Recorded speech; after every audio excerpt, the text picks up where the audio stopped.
Halo teman-teman, hari ini kita kembali belajar di rumah untuk menghindari penyebaran COVID-19. Kali ini kita belajar dengan menyimak sebuah tayangan matematika mantul mantap betul tentang perbandingan.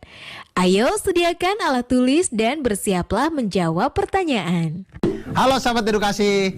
Nah, apa itu perbandingan atau rasio? Perbandingan atau rasio digunakan untuk membandingkan besaran suatu benda dengan benda lainnya. Besaran benda ini banyak, bisa dari ukurannya, bisa berupa panjang, kecepatan, massa, waktu, atau banyak bendanya, dan banyak hal yang tentang besaran, pokoknya besaran tentang suatu benda. Kemudian cara menyatakan rasio atau perbandingan ini itu ada 3 cara. Cara yang pertama itu adalah dengan bentuk pecahan. Semisal 2/3, pecahan 3/4, atau 5/8, dan seterusnya gitu. Lalu kedua, bisa dinyatakan dengan dua bilangan yang dipisahkan oleh titik 2. Misalnya kita lihat ada 2/3 tadi, bisa kita tulis menjadi 2/3. 2.2, kemudian 3, kemudian 5.2, kemudian 6, 5/6, dan seterusnya. Kemudian yang ketiga, bisa dinyatakan dengan dua bilangan yang dipisahkan oleh kata dari. Dipisahkan dengan kata dari. Jadi kalau 2/3 bisa disebut dengan 2/3. Atau biasa lihat di iklan-iklannya ada yang ternyata 9 dari 10 wanita menggunakan sampo ini, gitu-gitu. Nah, itu adalah kalimat-kalimat perbandingan. Nah, sekarang mari kita lihat teman-teman yang tadi yang sudah menghitung sekolahnya itu 150 orang. Berapa sih yang disurvei? Mereka mensurvei 540 siswa yang ada di sekolahnya. Mana yang lebih berapa banyak yang membaca berita dari mading dan berapa banyak yang lebih suka dari broadcast message. Dan di situ didapatlah ternyata 324 siswa memilih lebih suka membaca dari broadcast message. Kemudian 216 siswa memilih lebih suka membaca dari mading. Nah, kemudian guru pembimbingnya itu meminta untuk diberikan laporan dalam bentuk perbandingan. Karena kalau bilangan-bilangan ini langsung diberikan terlalu besar gitu. Jadi maunya disederhanakan dalam bentuk perbandingan atau rasio. Nah, bagaimana caranya? Caranya adalah seperti kita mulai, diketahui 540 siswa yang disurvei, 324 broadcast message, 216 memilih mading. Maka perbandingannya adalah kita bandingkan langsung jumlah siswa yang memilih broadcast dibanding dengan jumlah mahasiswa yang mengikuti survei. Maka didapatlah 324 dibagi 540 sama dengan 3/5. Jadi rasio 3 dari 5 siswa menyatakan bahwa 3 dari setiap 5 siswa yang mengikuti survei itu memilih untuk membaca berita dari broadcast message. Kemudian perbandingan banyaknya siswa yang memilih mading terhadap jumlah siswa yang mengikuti survei. Langsung banyaknya jumlah siswa yang memilih mading per banyaknya siswa yang mengikuti survei. Kemudian dapatlah 216 per 540 sama dengan 2/5. Nah, rasio 2 dari 5 ini dibacanya adalah 2 dari setiap 5 siswa yang mengikuti survei itu memilih untuk membaca berita melalui mading. Dan untuk perbandingan banyaknya siswa yang memilih broadcast WhatsApp terhadap media mading yaitu 324 dibagi dengan 216 sama dengan 3/2. Maka perbandingannya adalah 3/2. Dan perbandingan-perbandingan itulah yang tadi akan dilaporkan oleh OSIS kepada guru pembinanya. Begitu sahabat edukasi. Ternyata belajar perbandingan ini memudahkan kita dalam menggambarkan sesuatu, menggambarkan suatu keadaan, menggambarkan suatu besaran. Jadi teman-teman ketika menemukan suatu tempat atau suatu keadaan yang itu dia heterogen segala macam, jadi banyak hal yang bisa ditemukan di situ, itu bisa kita sederhanakan dengan menampilkan data berupa rasio atau perbandingan. Dan itu sehari-hari, karena kita bisa melihat jarak antar kota, kemudian pembuatan peta, kemudian miniatur barang, modeling, dan segala macamnya. Itu semuanya dengan konsep perbandingan. Oleh karena itu, jangan pernah lelah untuk belajar matematika, karena matematika akan selalu membuat kita menjadi lebih mantap. Bagaimana teman-teman? Sudah paham ya pelajaran tentang perbandingan senilai? Yuk kita latihan menjawab soal berikut. 1. Bentuk sederhana dari perbandingan 20 banding 5.000. Perbandingan senilai. Semakin besar A, semakin besar juga B. Dua perbandingan atau rasio yang sama membentuk suatu perbandingan senilai. Jadi biasanya perbandingan senilai ini dipisahkan oleh tanda sama dengan. Dan perbandingan senilai adalah suatu pernyataan yang menyatakan bahwa dua rasio itu adalah sama.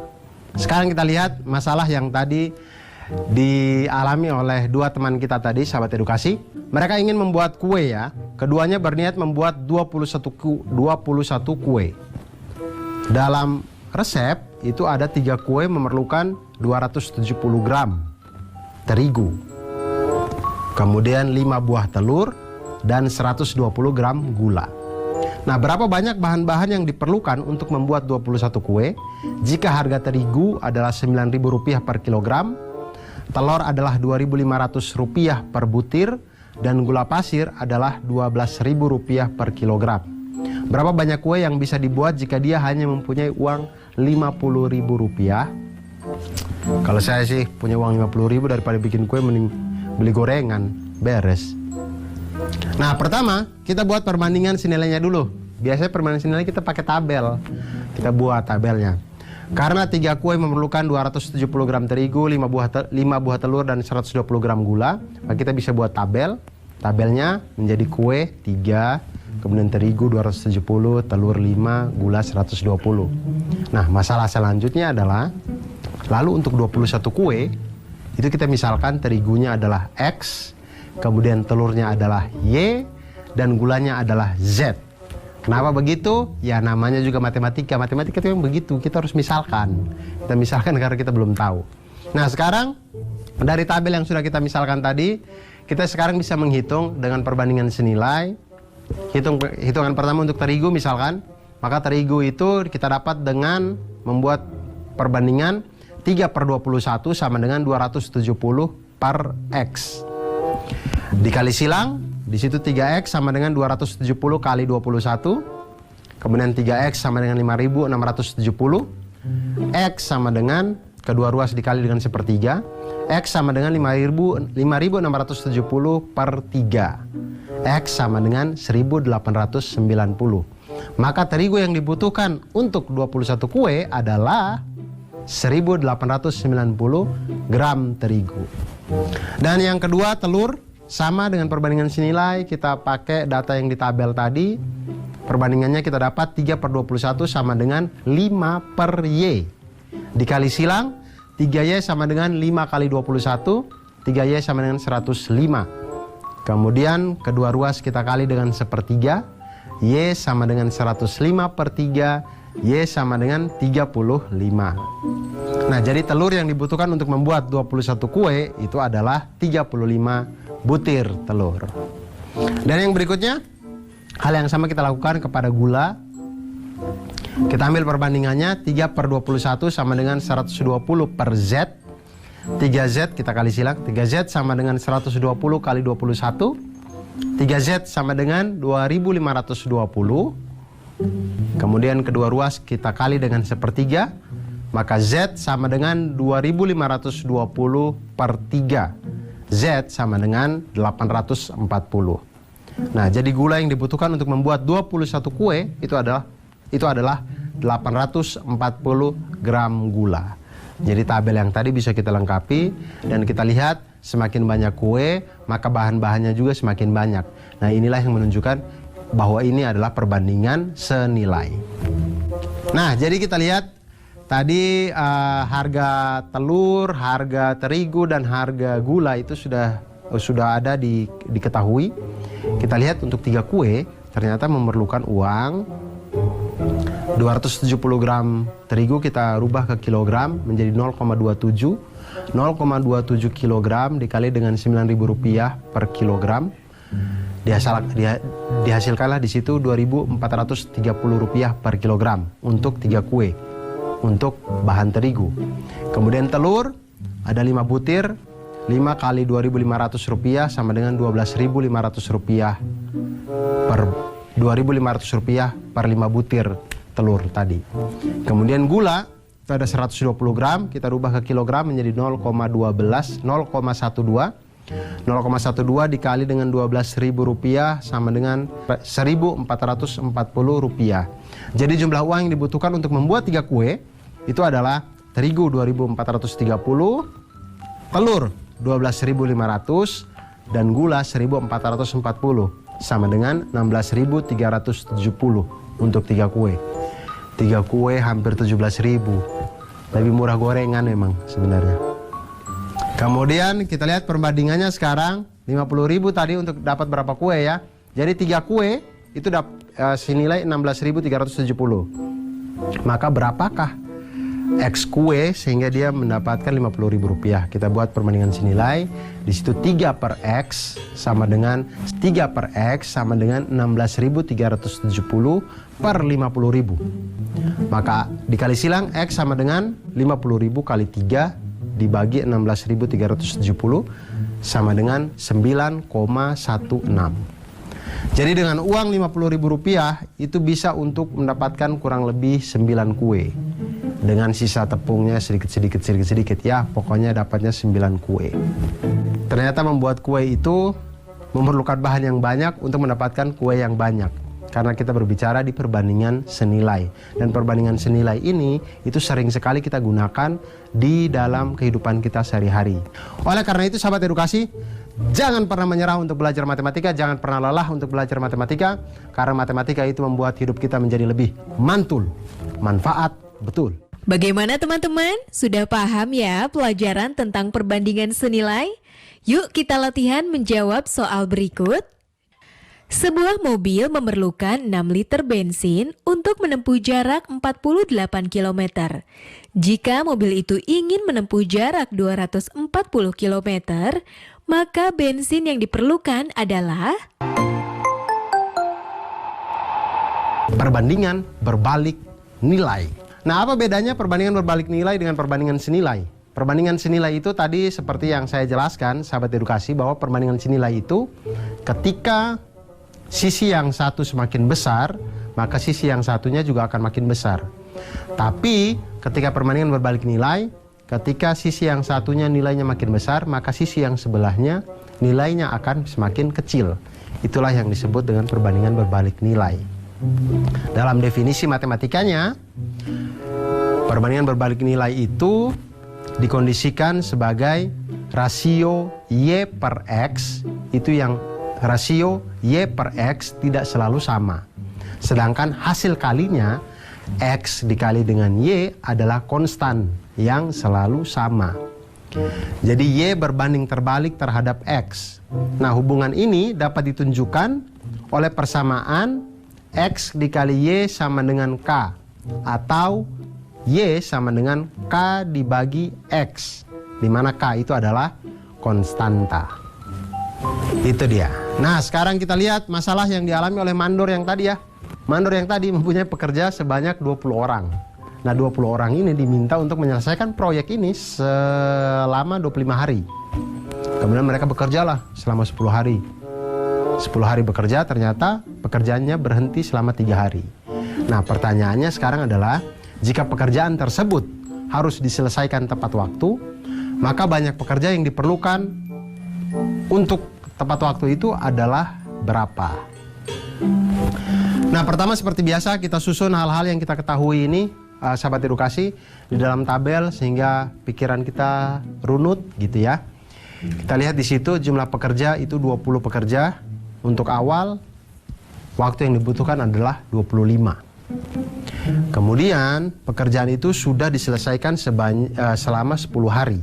Sudah dikerjakan selama 10 hari, belum selesai. Sudah dikerjakan selama 10 hari. Maka waktu yang tersisa adalah 25 dikurangi dengan 10 sama dengan 15 hari.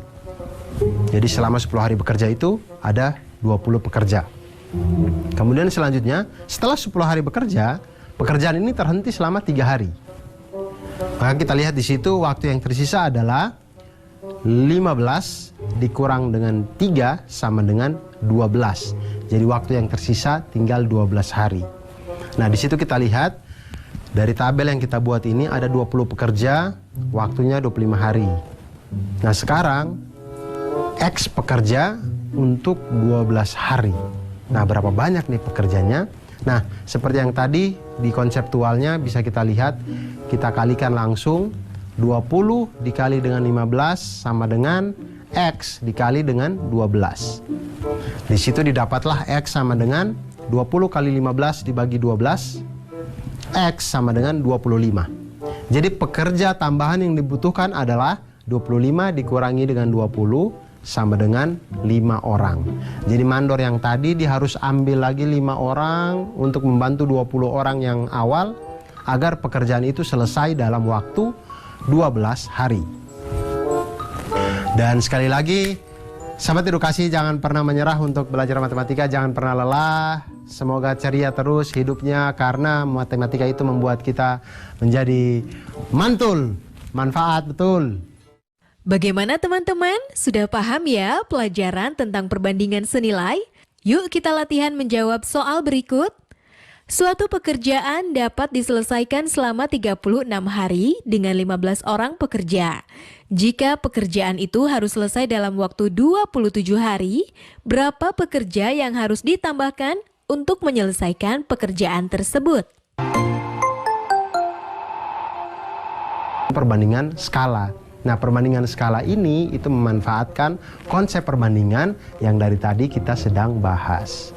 Nah, jadi sahabat edukasi, biasanya skala ini kita temukan di gambar-gambar, di model-model, modeling-modeling. Kalau kalian biasanya membeli mainan mobil, di dusnya itu ada tulisan 1:12. Ada lagi 1:54. Nah, itu adalah bentuk perbandingan skala yang maksudnya misalkan mainan motor kita beli tulisannya 1:12. Itu maksudnya 1 cm pada model yang kita beli itu mewakili 12 cm pada ukuran yang sebenarnya. Jadi kalau gambar itu kita besarin sebanyak 12 kali, jadinya seperti motor yang sebenarnya. Seperti itu. Nah, setiap peta itu memiliki skala dan setiap model juga biasanya memiliki skala. Tidak hanya peta, ada denah, ada miniatur kendaraan, maket, dan banyak lagi benda lainnya menggunakan skala.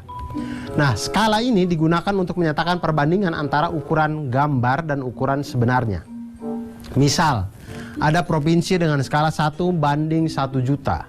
Itu artinya 1 cm pada peta itu mewakili 1 juta cm pada jarak sebenarnya. Nah, skala peta itu didapat dari skala peta sama dengan jarak pada peta dibagi jarak sebenarnya.